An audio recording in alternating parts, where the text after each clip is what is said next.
Hello, and welcome to the Low Season Traveller Influencer series of podcasts, where each week for the next 6 weeks, we'll be speaking to the next generation of travel influencers who inspire us to travel to new and exciting destinations around the world. So, welcome to this episode 2 of our series, and we are delighted to be joined today by Tolu.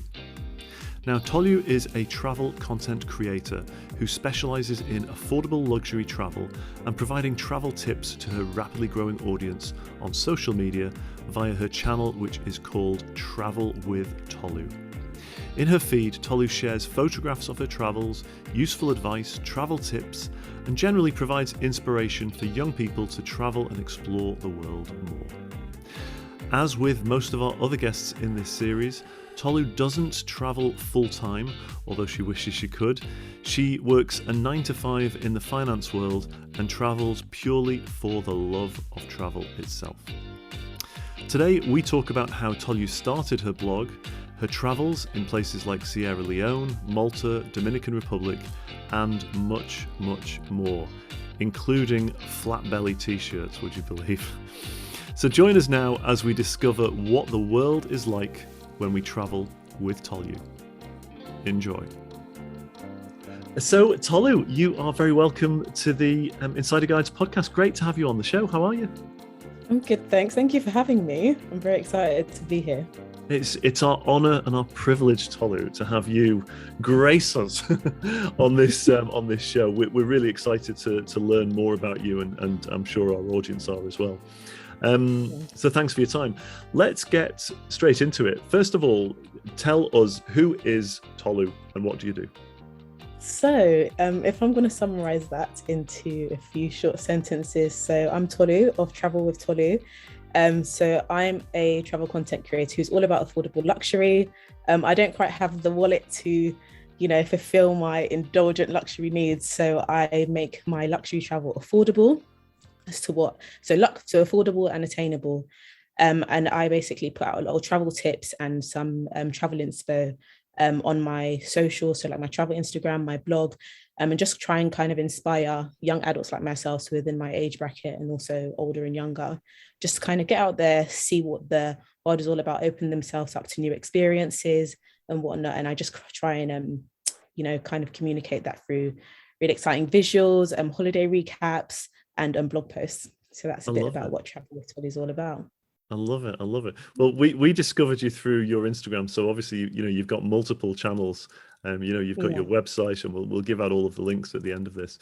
We discovered you through your Instagram, and it's fabulous. Obviously, it's sort of it follows your travels, but it's truly inspirational stuff, and also it's just great quality imagery. And it makes you sort of think, God, I'd actually really like to go there myself. And that's I suppose that's the sort of thing that we're trying to do with this series. It's about meeting incredible content creators like you, who, whether knowingly or not, you have an influence on people's decision, or at least desire, or maybe their dreams for traveling and getting out there and doing a little bit more. And it kind of fascinated us because we sort of realized, I've been in the industry a long time, as I think I sort of mentioned to you before. Yeah. And it's just really interesting that, it's this next generation of people who are inspiring people to travel the world. And that's why we're so interested. So at the outset, I've got to ask, because we've done a few of these episodes now, and yeah. I always have it in my head. We've called this the influencer series, the travel influencer series. Are you comfortable with the term influencer? And I only ask this because it was Emma actually who we were speaking to yesterday. She was saying that she's not really comfortable with the term influencer. And I was like, oh my gosh, I hadn't realized. How do you like to refer to yourself? Do you call yourself an influencer? No, I prefer to refer to myself as a travel content creator, just because I know sometimes in the world we live in now, influencer sometimes has negative connotations. I know there's people who think of influencers, those people that kind of promote things like flat tummy teas.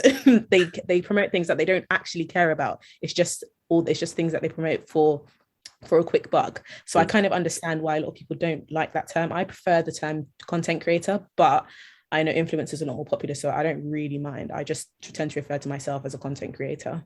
I'm starting to think two things right now after what you've just said. One, I'm Yeah. thinking, should we rename this series quickly before it goes out on air? The other thing that I'm thinking is a flat tummy tea. I've never heard of it, but I'm kind of interested. It's Which is something that's very, very popular. A lot of influencers were promoting it like a few years ago when the influencer business boomed, like blew up. But yeah, it's one of those things. Middle-aged guy like me, believe me, flat tummy tea sounds frankly miraculous and awesome at the same time. But anyway, we digress completely. So let us know, how did you get into this, and when did you start? Because this isn't, just to be clear, this isn't your full-time role or anything else. No, I wish, honestly, wish. I wish I could, be traveling the world 24/7, but unfortunately Great. not. My 9 to 5, I work in the fascinating world of finance. So I travel. So I travel when I can, and just use my annual leave. So I've been traveling for as long as I can remember. My parents didn't get the chance to travel that much when they were young, so they just wanted to make sure that growing up, me and my siblings kind of got out there, and were exposed to a lot more different cultures than they were when they were kids. And they also loved traveling as well. They did that whilst they were like in a relationship with each other, just from the dating stage through to like now. So I've always been traveling from a very young age, and family holidays were a very, very regular occurrence. So when I started working full time, when I finished university, that's when I started traveling outside of family holidays as well. So traveling with friends, solo trips as well. And then my Instagram blog and website, I launched that in 2018, because whilst I love traveling, I just kind of needed an outlet. Like, I was traveling and whatnot, but I just wanted like an outlet to just kind of express how much I loved it, whether that was through writing posts or just putting pictures up. I just needed to just get it out, basically. And that's just the reason why I kind of launched my blog, and just to also help other people, because a lot of people knew I love traveling as well, and they kind of wanted tips and whatnot. So I thought, why not just get this out there? And that's just how my journey kind of began. How Travel with Tolu began, essentially. Yeah. I love that. I love that. It just kind of makes me think that it's I suppose it's like a travel journal as well. It's a record of all of your travels. Yes, for other people to find interesting, which 100%, we all do, and anybody that loves travel loves reading about different people's travels and stuff. But also for yourself as well, I suppose. In years to come, in 30 years' time, to be able to look back on all of these photographs and the experiences that you've had. It's great to have that record of that. Yeah, exactly. I do wish I'd started earlier. I really, really wish I had, just so that I would have had those things to like look back on, because there's so many pictures and so many experiences that I had way back, but I just didn't really document. But I started it now, so. See, now I'm thinking exactly the same, because I did so much travel early on in my travel career, and I went to some incredible places. And I can tell you, there's hardly even any photographs, because it was pre-digital cameras as well. There's hardly any photographs to record it, and there's some incredible experiences, and it's all just confined to up here, and that's not as good as it used to be. I'm pointing to my head for the listeners, by the way. Tell us this: what kind of people follow your work, and also what kind of people then do you follow? Who influences you as well? So 2 questions there, really. So the majority of people that follow me, if I'm talking age group, is between the ages of 18 through to about 35. So I think it's mostly like Gen Z and millennials that tend to follow me. And they're people in a similar boat to me. So people that are traveling as well, and they just want some travel inspo and travel tips, as well as people that are looking to travel at some point. So they can't travel right now, but they do want to, and they just follow me for like inspo and tips for when they eventually do. And I follow a lot of travelers myself, because I'm always looking for inspiration for where to travel next, as well as kind of tips, because I'm still learning. Like, I don't know everything about travel, so following other travelers helps me kind of have an idea of like where I'd want to go next. If they've been somewhere, then I can kind of jot down like where to go, where to stay. But I don't only follow travelers. Most of the people I follow are mostly travelers, but I then follow some other lifestyle creators. It's very, very varied. So there's people that have home lifestyle accounts that I follow, and then there's fashion influencers, just so that I have a bit of a mix. But the majority, I would say, is definitely travel, just because that's what interests me. Yeah, fair play. Yeah. Look, you've clearly visited. You've done quite well. I don't know how many countries. Do you know how many countries you've been to? It's a lot. So I stopped. So before I had a target to visit 50 countries before I turned 30. And then coronavirus happened. And I was like, do you know what?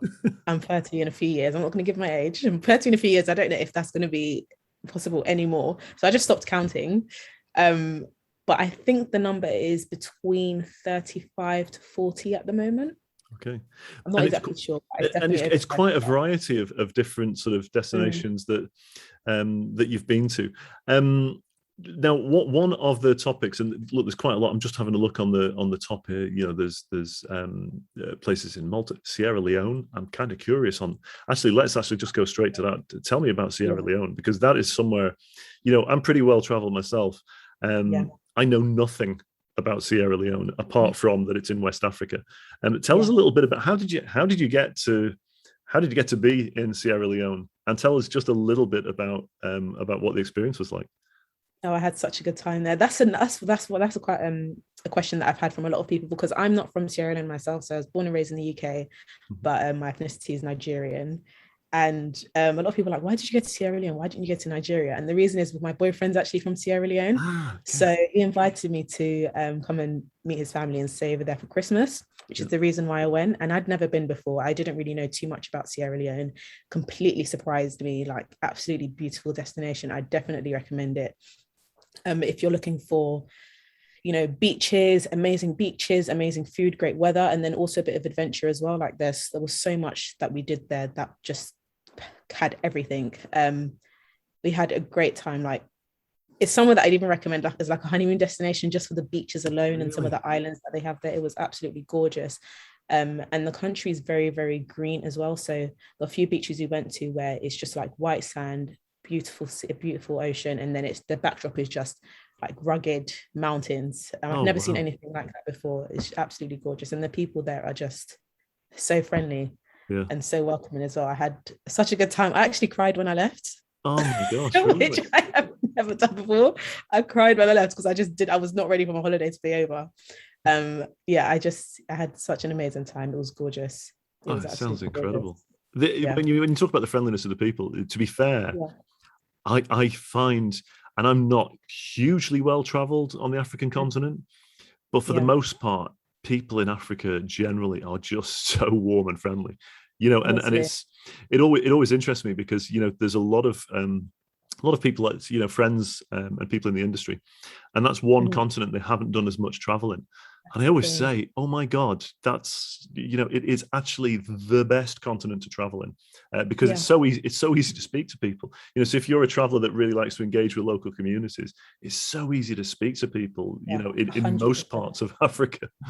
Yeah, 100%. Like on our trip there, we met someone on the beach who worked in one of the beach restaurants, and he ended up becoming our tour guide for the whole trip. We were just having a conversation, and we were talking about some of the places that we wanted to visit that we had on our list for Sierra Leone, and he was like, oh, I can take you here, I can take you there.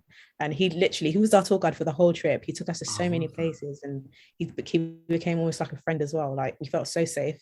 Obviously, I wouldn't recommend like just meeting a stranger and then him becoming your tour guide, but we just felt very, very safe, and he was someone that we could trust throughout our time there.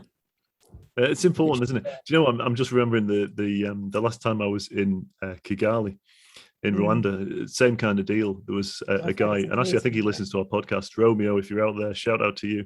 But Romeo picked us up from the airport, and he was like, yeah, I'll bring you around everywhere. And I'm still in touch with him now.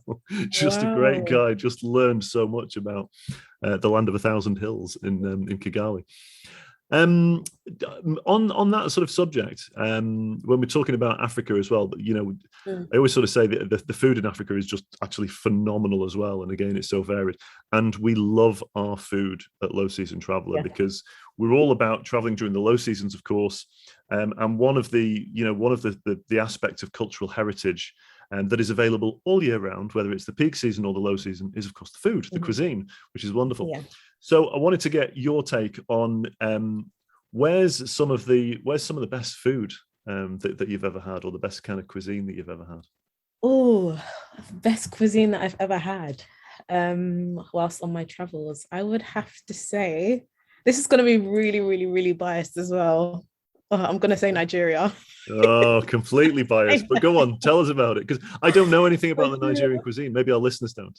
There is lots of rice, which is my favorite carb of all time. I can eat rice every single day. There's lots and lots of rice. I love spice as well. The food is, to be honest, if you don't like spicy food, then you can get food that's not spicy, but I love spicy food, and there's a lot of spicy dishes in Nigerian cuisine. Like I said, a lot of rice dishes, a lot of stews, soups, a lot of meats, and I love meat a lot. So sorry if you're vegetarian or vegan. I'm very, very biased. I grew up eating a lot of Nigerian food. So Nigeria would be the better food in my eyes. That's number one. Number two would probably be, I'd have to say, I really, really enjoyed the food when I went to Barcelona. Yeah. I really enjoy kind of tapas dishes. Yeah. And I know it's obviously Spanish food there's a lot of small plates, some sharing plates, and I enjoyed the food there. There was a lot of seafood, which I absolutely love. Seafood, lots of meats as well. Paella, like I said, I'm a rice girl, so it makes sense why paella is one of my favorite dishes. Yeah, I really enjoyed the food there. So Nigeria and Barcelona in Spain. Lovely. Really have you been to the home of paella in Valencia in Spain? No, I haven't. So I hadn't realised this. Now another shout out to Miguel, who works for the Valencia Tourism Authority. But I've been to Valencia a few times because I did some work out there. But I hadn't realised that Valencia is the home of the official and original paella. And there was a big spat a couple of years ago. So for you and for our listeners, if they weren't aware of this, the famous chef here in the UK, Jamie Oliver, he created his version of the paella, and he put chorizo in it. Now that in Valencia, what I learned about the Valencian people is that they're lovely, lovely, warm people. They've got a great sense of humor. Yeah. Everything apart from paella, you do not mess with their recipe of paella. Honestly, it was a huge deal. It was on all of the major press in Valencia that this Englishman had put chorizo and called it a paella. It's not a paella. Whatever it is, it's not a paella. It was so funny. But it was a big, big deal at the time. It was just very, very funny. But lovely paella. Yeah, it's great, isn't it? Super. Keeping on with your travels, tell us what's been one of the more memorable travel experiences that you've had.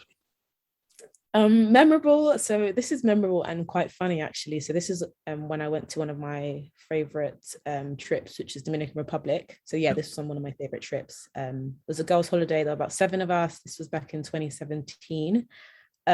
So we did a day trip to a cenote. I definitely didn't pronounce that right, but we did a day trip there, and we had to jump off of a cliff or kind of a rock into the water. Oh, wow. And a few of us girls wearing wigs, and almost see it coming. One of my friends, her wig was not secure at all. I actually have a video of this as well. One of her wigs was not secure at all. Yes, on my Instagram page, and she jumped in, and as she came up, we just noticed that she looked like obviously something wasn't quite right, and we noticed that she wasn't wearing the wig wasn't there anymore, and she was wearing a wig cap, so she looked like she was bald as she rose out of the water. So that was one thing. The second thing was the wig was just slowly floating down, and it was a very, very, very, very deep cenote. So as it was floating down, she was like, oh my god, crap, I can't find it. Then there was another group of people that were around the area, and a guy had to dive in, and he found the wig at the bottom, and he came out of the water, and he was waving the wig around. There was so many people that it was so embarrassing. Obviously it was embarrassing to her, it was hilarious to us, but that was such a funny moment. That's one thing that stands out from that trip. Obviously there were quite a few things that happened, but that experience alone was very, very memorable. Absolutely. I love that. Hey, Dominican Republic now. That's somewhere, again, another place. I've never been to the Dominican Republic, but I know, speaking to a lot of friends that I've got, that when people sometimes give opinions about different parts of the Caribbean and where they recommend, and I always feel with the Dom Rep, there's a little bit of snobbery against the Dom Rep. I always feel like people say, the Dominican Republic's for those that can't really afford the proper Caribbean, so they go to the Dom Rep. Well, does the Dominican Republic, has it got a bit of an unfair reputation in that way, do you think? I definitely think so as well. I know that when we did, so we just, me and my friends, when we were planning this trip, we just decided that we wanted to go somewhere in the Caribbean that was affordable for us at the time. I remember I was only a year into working at that moment. But that trip was quite cheap. It was the cheapest one. Mm-hmm. It was the cheapest destination we could find. And I found that even looking at trips, even now, Dominican Republic is very, very cheap, is a lot cheaper than other holidays in that region as well. But I don't see why people look down on it, because it's an absolutely amazing destination. I had such a great time there. It's a beautiful country as well, similar to Sierra Leone. The people are really, really friendly there. So it's a shame that people do look down on it, because regardless of if it's cheap or not, if you can have a good time there, then I don't see why it should be seen as a country that's less than, or it's inferior. So it's like the rest of the Caribbean as well. Every island has its unique heritage, and exactly. the heritage in the Dominican Republic hasn't got more or less heritage than Barbados, Antigua, anywhere else. I always feel it's quite unfair, but there is a lot. It just seems to me, maybe it's from an industry point of view, I don't know, maybe our listeners can give us their take on it. I just feel like there's a lot of people that seem to almost look down their nose on the Dom Rep, and you know what, that makes me want to visit it all the more, because I'm always one for I don't know if it's like, I suppose it's that mentality of the underdog. That's why I travel in the low seasons. It's almost like, right, no one else wants to go at that time of the year, right, I'm going. Yeah, definitely. So it kind of makes me want to travel to the Dom Rep even more now, actually. So I need to. It's another one for my list, Tolu. Another one for the ever-growing list. Another one. I know. I went in September as well, which is also low season. Yeah, tremendous. And it was great time. Great time of the year. I'm sure there's no real bad times to be there. On the same kind of line, most memorable stay or hotel or accommodation, I suppose, most memorable night's sleep, or that would have to be my most recent trip to Malta.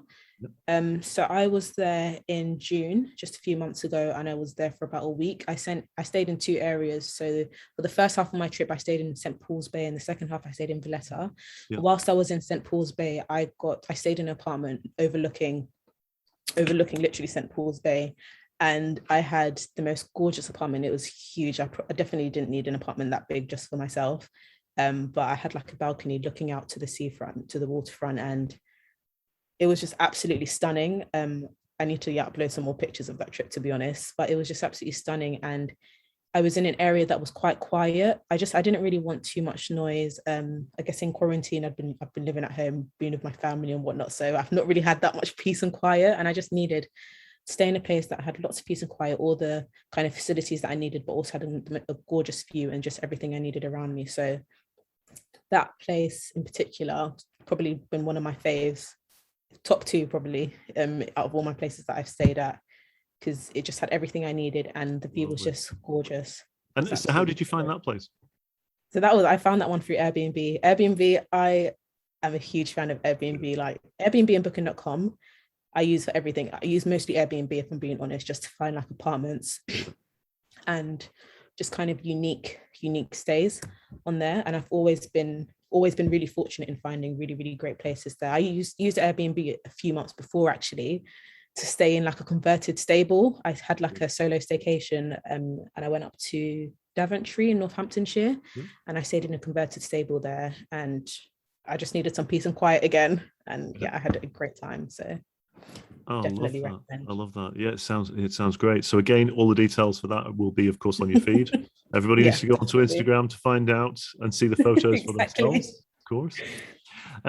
So look, your page and your feed, it's very much about affordable luxury travel. I suppose one of the questions, again, if this is from a sort of an industry point of view, but also I suppose from a consumer point of view as well, is what does luxury mean to you, and what do you mean by luxury? Because I always sort of think it can be quite an abstract term, luxury. What do you mean by luxury? What does luxury mean to you? So for me, luxury is a bit of self-indulgence.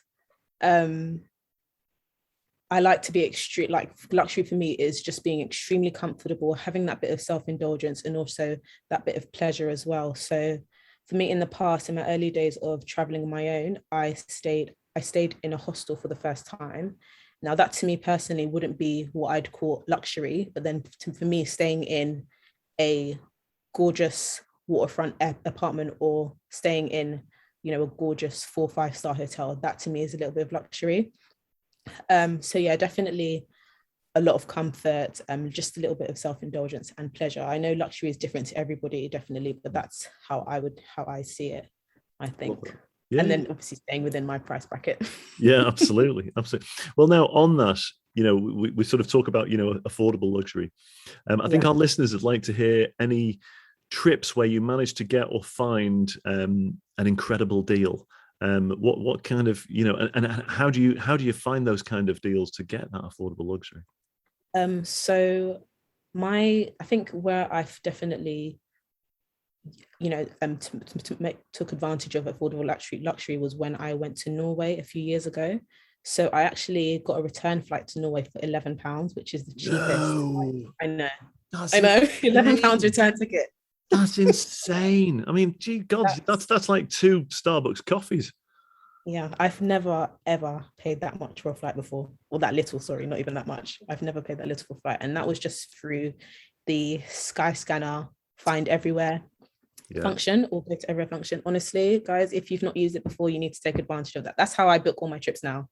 So in Skyscanner, they have this great function which lets you which basically shows you all the destinations you can fly to for your period of time, or for like the cheapest month from low to high.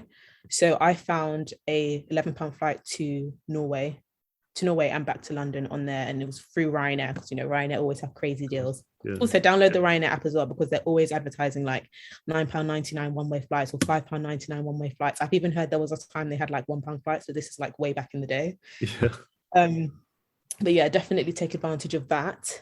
So yeah, Norway would definitely be the way I was able to maximize, like really, really use my affordable luxury kind of theme that I always go by. And so my return flight was £11, and then the hotel that I stayed in was, I think, £150 for like a 3-day trip, and that was, I think, 4 stars, which was great, considering Norway is quite an expensive country, as a lot of people know. So I wanted to make sure that whilst my spending money might be like a lot more than my usual holidays, at least my flights and hotels, that was really, really cheap. So my costs were in line.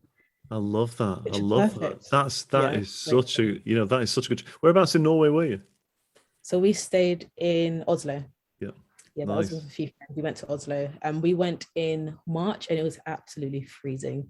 It was so cold. I can't complain though, but it was really, really, really cold. Well, it's that it's that different experience, Tolu, isn't it? So I was in Norway. I was only there once, and it was with my father and my brother.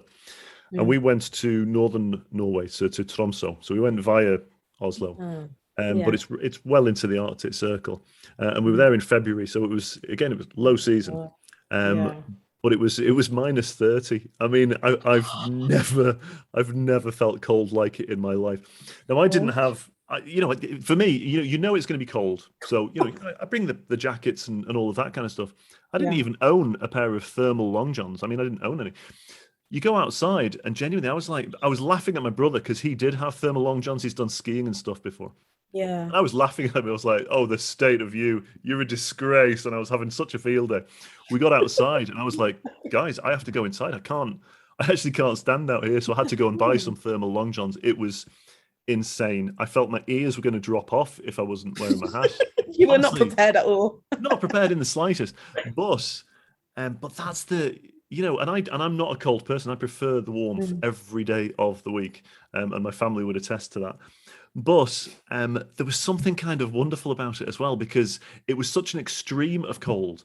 I just kind of thought this experience it's off the charts. It's something I've never experienced before, and that was what was wonderful. Kind of yeah. Oh my gosh, I don't know if I could handle that. Wow, that is crazy. It was insane. But I loved Norway. But like you said, it is expensive. It's not cheap when you're there. I seem to recall at the time going in the supermarket and working out how much it was for those Mars bars and cans of Coke, stuff that we can relate to because we know how much it costs here. Yeah. And it was like £8 for a Mars bar. I was like, come on, that's just crazy.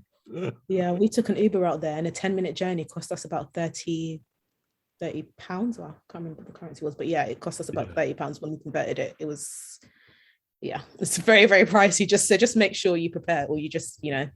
set a budget before you go out there. But that's where, I think, again, that point that you raised about Skyscanner. So I've used that before as well. This one where you search anywhere and it just gives you the cheapest deals. And if you're not particularly fussy about where you go and you just want to see, look, where is there out there that's good and cheap? It's a fabulous tool. And there's that element of kind of, I've got a week off or 3 days off. I don't know where I'm going to go. It depends what's up on Skyscanner. I think that's pretty cool, actually. Yeah. So no, I love that.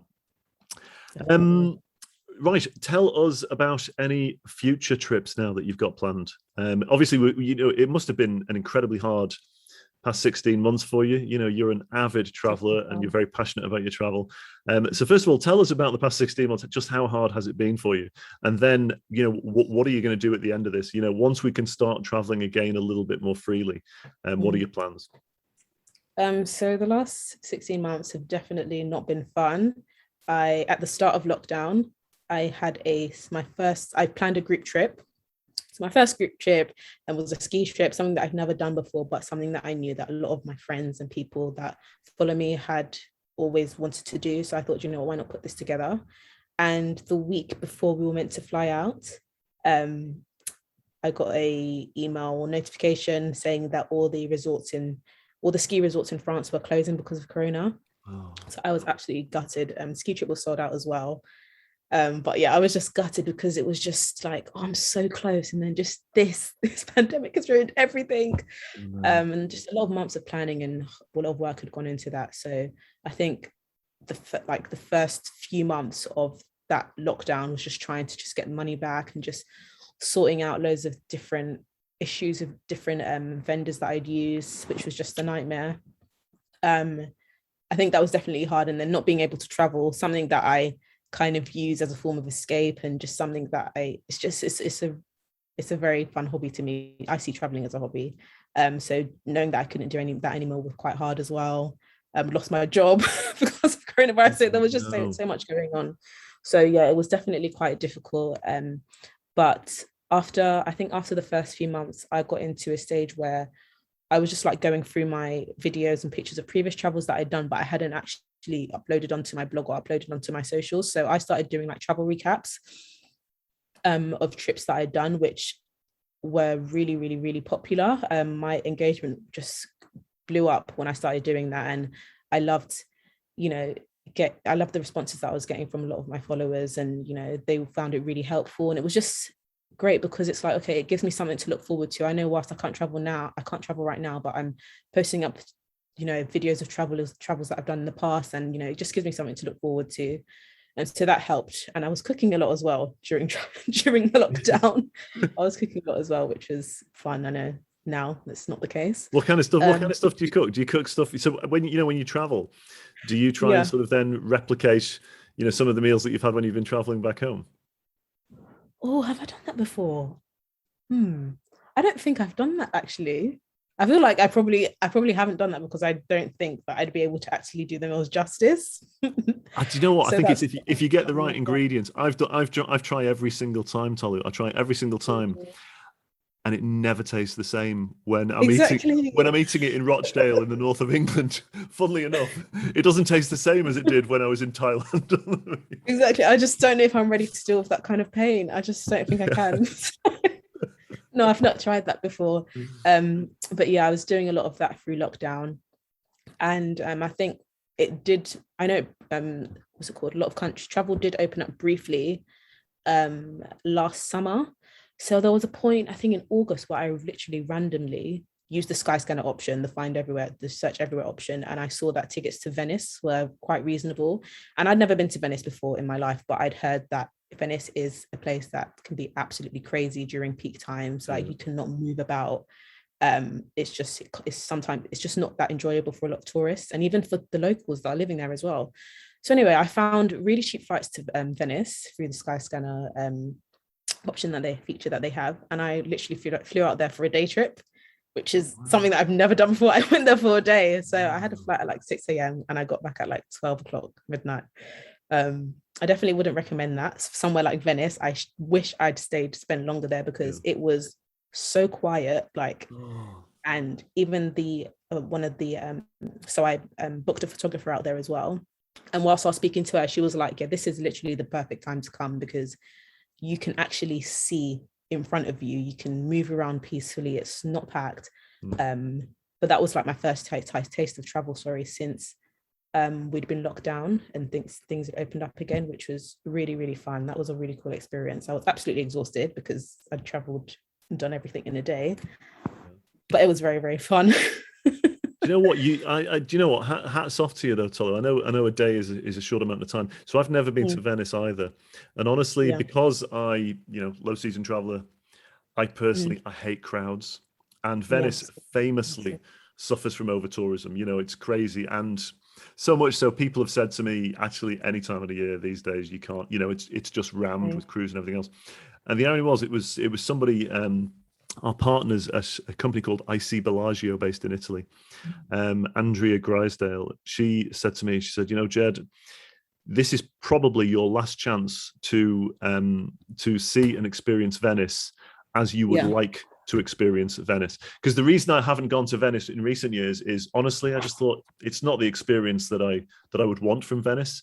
I'd like to experience it, but a bit quieter. But she said, this is your if you can get out here and if you can jump through the hoops and if you can find the time, it's probably going to be the last chance to experience Venice in that way. And fair play to you, you took up that chance, and I think that's fabulous. No, I don't think I'll see Venice like that ever, unless this happens again. But that's right. You've got to take your opportunities. I think in travel, as in life, you have to grab the opportunities whilst they are available, because they're not always available for very long. The window of opportunity is short. Yeah, love that. So where next for you? What's the plans? Where are you hoping to get off to in the next sort of 12 months?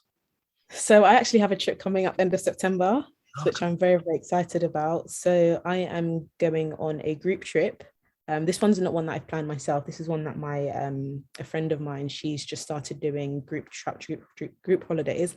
And last year, after I got back from Sierra Leone, I also went to Ghana as well, which is somewhere in West Africa I'd never visited before, which is amazing. So I did Christmas in Sierra Leone and then I did New Year's in Ghana. Nice. And after that, I was like, okay, do you know what? Apart from Ghana and Sierra Leone, I've only ever been to Nigeria and West Africa. And all of these countries, they're all very, very unique. All of them were very different. And West Africa as itself is absolutely huge. The continent is massive and every country is so different from one another. There's so many different cultures, traditions. And I had such a good time when I went to Ghana and Sierra Leone. So I do want to do a bit more African travel. So when this trip came up, which is a trip to Gambia and Senegal, which is also in West Africa, I was like, I have to do this. I actually have to do this. So I signed up and I am going in 6 weeks. So I am very, very excited because I've never been there before. There are two places that came to I've obviously heard of those countries before, but I'd been seeing a lot more of them in lockdown. Like a few people had traveled there and I was like, wow. This is actually like Senegal, which had come up quite a lot. And I was like, oh my goodness, this is just stunning. I need to visit here.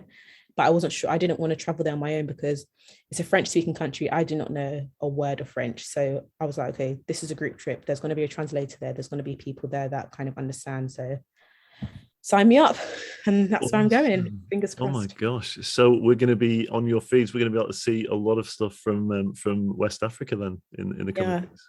I'm really, really excited. Really excited. Oh, I can't wait to hear about. I can't wait to hear about it because the Gambia used to be quite a popular destination like years ago. Yeah, exactly. And then it all went a bit quiet, and kind of the attention I think went more to East Africa. Kenya, Tanzania, exactly. These kind of places. But yeah, and Senegal as well. That's somewhere that's again been on my list for quite a while actually.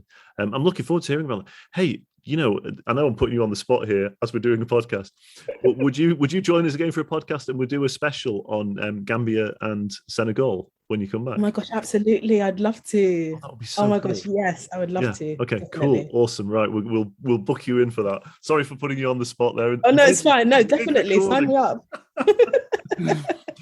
Tremendous. Well, listen, we're sort of approaching the end of our time. Before you go, I just wanted to touch on something which is always very close to our hearts, which is the whole notion and concept of responsible tourism. And I just wanted to get your sort of final thoughts. What does responsible tourism mean to you?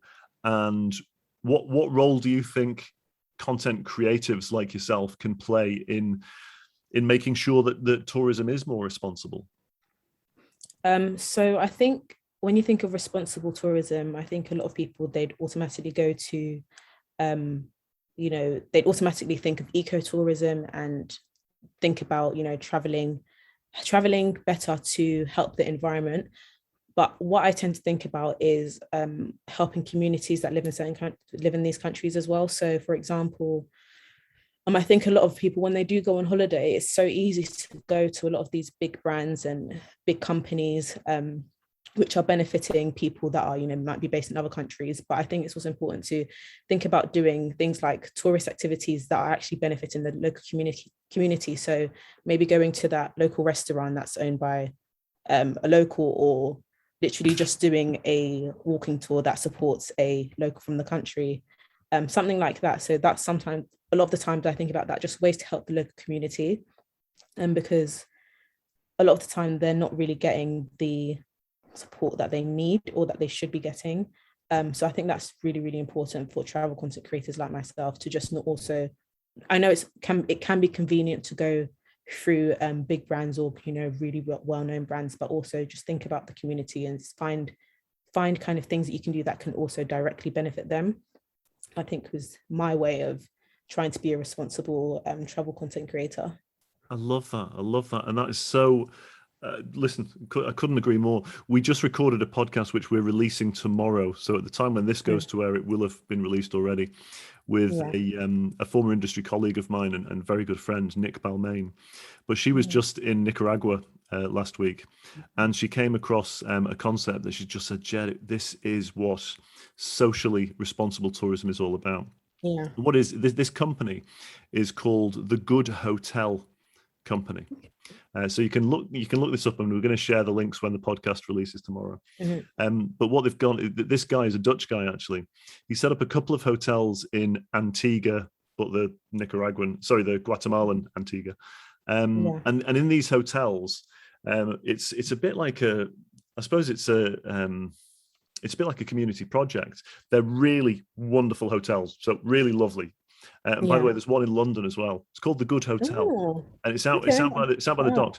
But every night that you stay in that hotel pays for 5 days of schooling for a local school child in Guatemala, which is fabulous. But in each of the rooms in the hotel in Guatemala, the hotels in Guatemala, each of the rooms is dedicated to the students. And on the wall, it's got a picture of the student and about their hopes and ambitions and their dreams. And then it's reminding the guest that by staying here, you are contributing to their education. That to me was like, I was getting goosebumps as she was telling me about it. And she was saying the other side of it is the families, because it's, they need tourism there. The families then, they work in the hotel, and that gives them a career and a job and an income. But also it helps to preserve the cultural heritage, because what they do is they have, whether it would be basket weaving or printing, almost like a batik style printing, they preserve the old methods to show to the tourists as well. Just a fabulous concept. But it was really interesting, because as she was telling me about this, she said, and Jed, there's one in London and it's called the Good Hotel. And I said, Nick, I've only just booked to stay 3 nights in London in November. And by chance, completely, I booked the Good Hotel. Oh my gosh, no way. That's such a coincidence. Just by chance. I didn't know anything about it. But it's it's just that sort of community tourism. And like you were saying, it's responsible tourism. These kind of places, especially over the past 16 months, they've suffered so much in these destinations. So I completely agree with you. Oh my gosh, we're on such the same page, aren't we? I love it. Tolu, I've taken up so much of your time. First of all, before we go, we need to let our listeners know how they can find you. Obviously, we're going to have a page dedicated to you on the Low Season Traveler website, and we're delighted to be able to do so. But they can also find you on your website, travelwithtolu.com. On Instagram, Travel with Tolu. Twitter, Travel with Tolu. Basically, it's all Travel with Tolu, but you're on Facebook, Pinterest, and TikTok as well, right? Yeah, exactly. Very consistent. I love it, but that's what you have to be, isn't it? That's absolutely fantastic. Tolu, thank you so much for being so generous with your time and helping us to learn a little bit more about what you do, how you do it, and sharing your passion with us as well, because your passion for travel and for the communities as well, it really, really shines through. And it's been an absolute pleasure to have you on the show. So thank you so much. And I'm really looking forward to learning a lot more about West Africa in a few weeks' time. Oh, thank you so much for having me. It's been a pleasure being on here, being on Low Season Traveller. I look forward to speaking with you about Gambia and Senegal. I can't wait. I can't wait. Thank you, Tolu. Thank you. So there you have it. It was so wonderful catching up with Tolu, and I would urge you all to follow her work on Instagram at Travel With Tolu, and check out her brilliant photography and also her reels, which regularly get over 50,000 views, would you believe? And of course, you can find out more information about Tolu on the Low Season Traveller website under the Influencer Series heading on the top navigation on the homepage.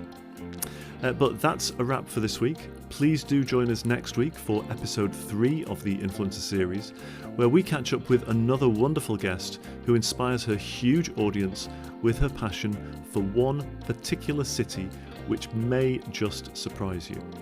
Join us then for a wonderful episode which might just help to change your perceptions of this world-class iconic city. If you're enjoying this series, please do leave us a review on iTunes or Spotify.